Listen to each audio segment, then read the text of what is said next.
السلام علیکم دوستو، میں ہوں عبدالوہاب اور آپ دیکھ رہے ہیں بلوچ لینڈ۔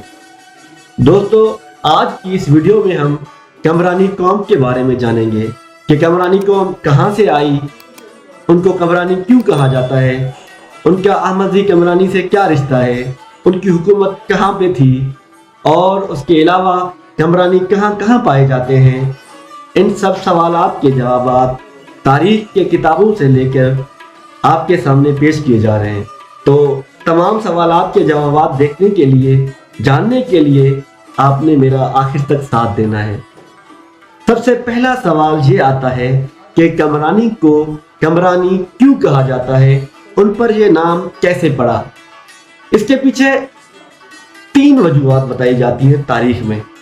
نمبر پہلی بات کہ کمرانی جو ہے مولا علی کے غلام کمبر کی اولاد میں سے ہیں، جبکہ دوسری بات یہ ہے کہ امیر میرو خان میروانی نے اپنی قوم کا نام مولا علی کے غلام کمبر سے منسوب کر دیا، جبکہ تیسری بات یہ ہے کہ امیر میرو خان میروانی نے اپنی قوم کا نام اپنے پردادا یا تردادا کمبر سے منسوب کر دیا۔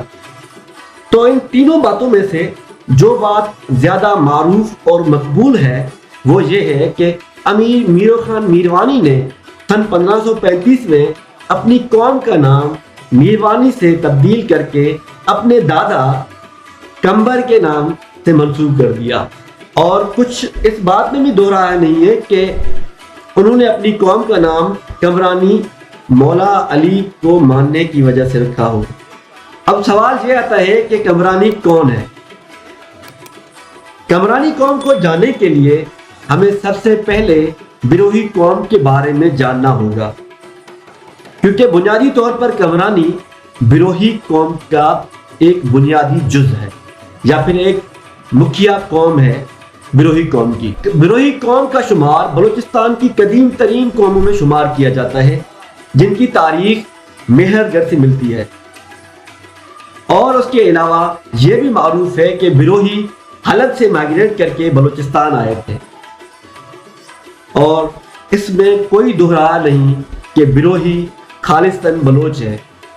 آپ کو یہ جان کر حیرانگی ہوگی کہ بروہی قوم کم و بیش 32 مکھیا قبائل پر مشتمل ہے، پھر ان قبائل سے چھوٹی بڑی شاخیں نکلتے کم و بیش 50 یا 55 قبائل ہو جاتے ہیں جو خالصتاً بروہی میں آتے ہیں۔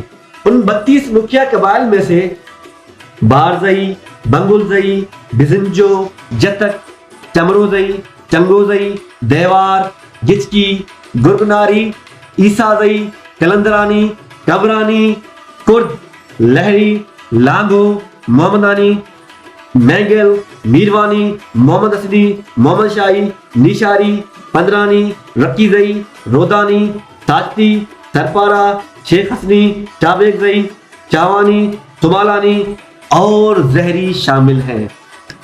میں آپ کو یہ بھی بتانا چاہوں کہ آبادی کے لحاظ سے بروہی کے ان تمام قبائل میں سے زہری اور مینگل سر فہرست ہے۔ آپ نے دیکھا کہ بروہی قوم کے 32 مکھیا قبائل میں سے کمرانی بھی ایک ہے۔ اب ہم چلتے ہیں اپنے اگلے سوال کی طرف کہ کمرانی قوم زیادہ کس قوم کے قریب ہے، یا پھر کمرانی قوم کیا مکھیا قوم ہے یا کسی قوم کی لڑی ہے۔ تو اس کا جواب ہمیں ملتا ہے census of India 1901 volume 5 Balochistan کے صفحہ نمبر 100 پر کہ کمرانی سے نکلتی شاخوں احمدزئی، التازئی، سمالانی، گرگانی، میروانی اصلی اور حقیقی بروہی ہیں، اصلی اور حقیقی بروہی ہیں، یعنی کہ براہو یا ابراہیم کی اولاد ہیں، یعنی کہ براہو یا ابراہیم کی براہ راست اولاد ہیں۔ اس کے علاوہ سینسس آف انڈیا 1901 کے اسی کتاب کے صفحہ نمبر 136 پر کچھ یوں لکھا ہے کہ جھلوان قبائل میں سے کمرانی، احمدزئی، التازئی اور میروانی کو ایک ساتھ زیر بحث لایا جا سکتا ہے، کیونکہ یہ سب ایک ہی لڑی سے تعلق رکھتے ہیں۔ یعنی کہ اس بات سے واضح ہو گیا کہ کمرانی، التازئی، احمدزئی اور میروانی ایک ہی ہے، جبکہ کچھ کتابوں میں یوں بھی آتا ہے کہ یہ ساری کی ساری قومیں کمرانی سے نکلی ہوئی ہیں۔ اس کے علاوہ ایک اور کتاب میں آیا ہے کہ کمرانی قوم میروانی کی ایک چھوٹی شاخ ہے، لیکن وہ اب اپنے آپ کو ایک آزاد قبیلہ ہونے کا دعویٰ کرتے ہیں۔ کمرانی کے بارے میں کہا جاتا ہے کہ وہ تعداد کے لحاظ سے میروانی سے زیادہ مضبوط ہیں، لیکن احمدزیوں اور التازیوں کے مقابلے میں ان کی تعداد اور اثر بہت کم ہے۔ وہ سروان ملک میں چاٹی، نیمرک اور منگوچر میں اور جھلوان ملک کے ٹوک میں رہتے ہیں۔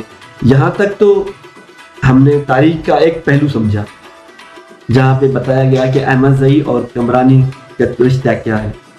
اب یہاں پر تاریخ اپنا موڑ بدلتی ہے۔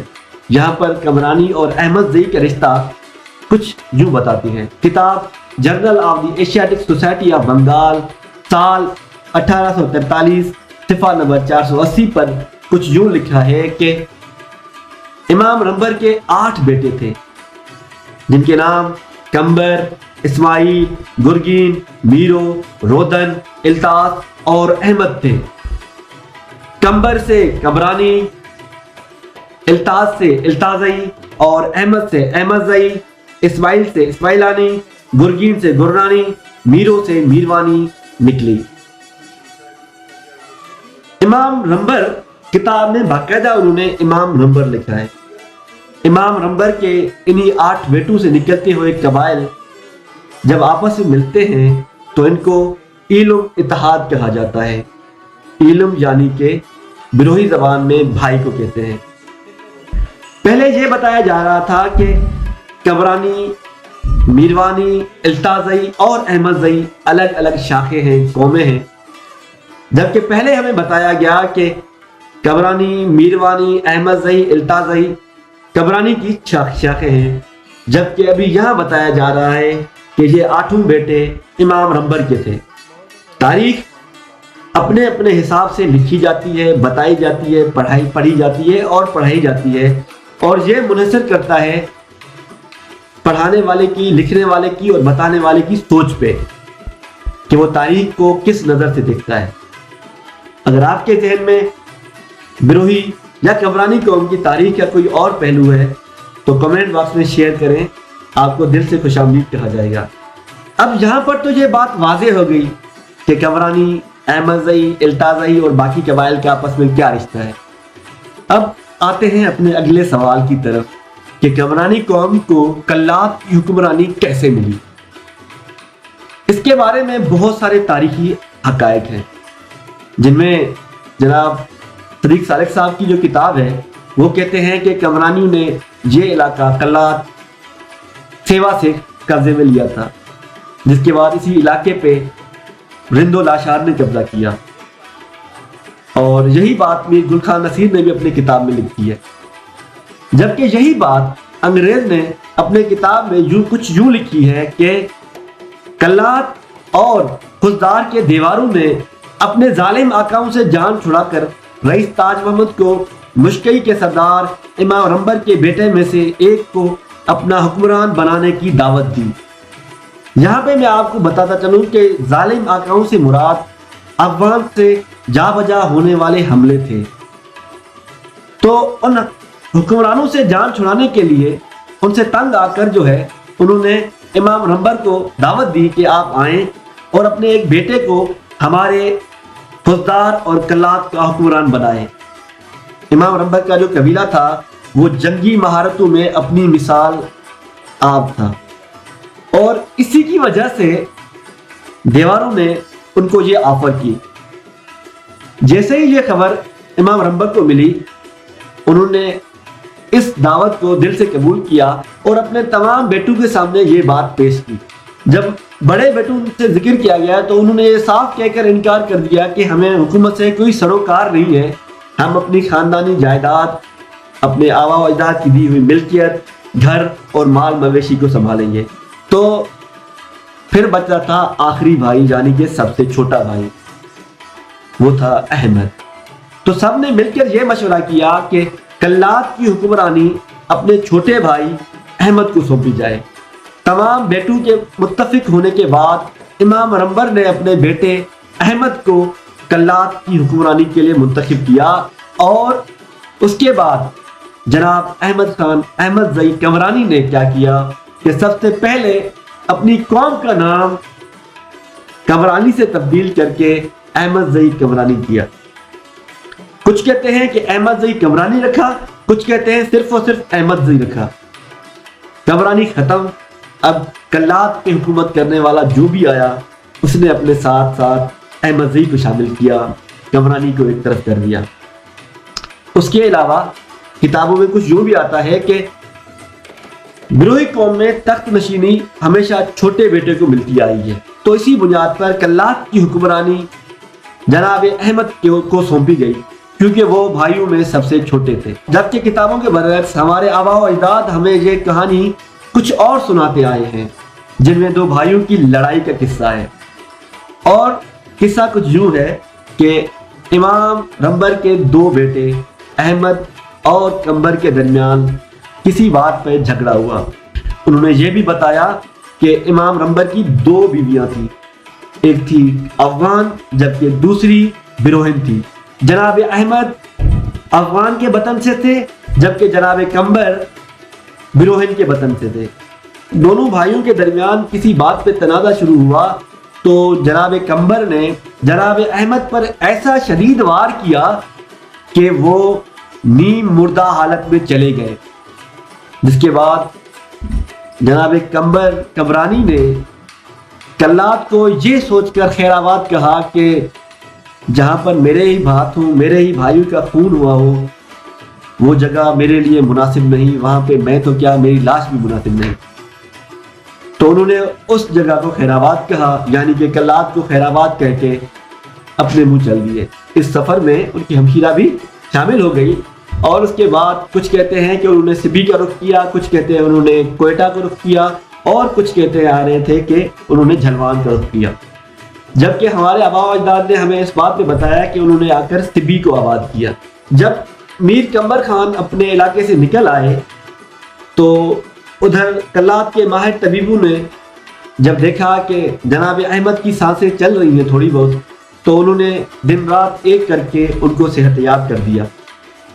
شفا دینے والے اللہ ہی ہیں، اللہ نے ان کو ایک نئی زندگی بخشی، اور پھر یوں تمام قبائل نے مل کے ان کو کلات کا حکمران مقرر کیا یا حکمران بنا دیا۔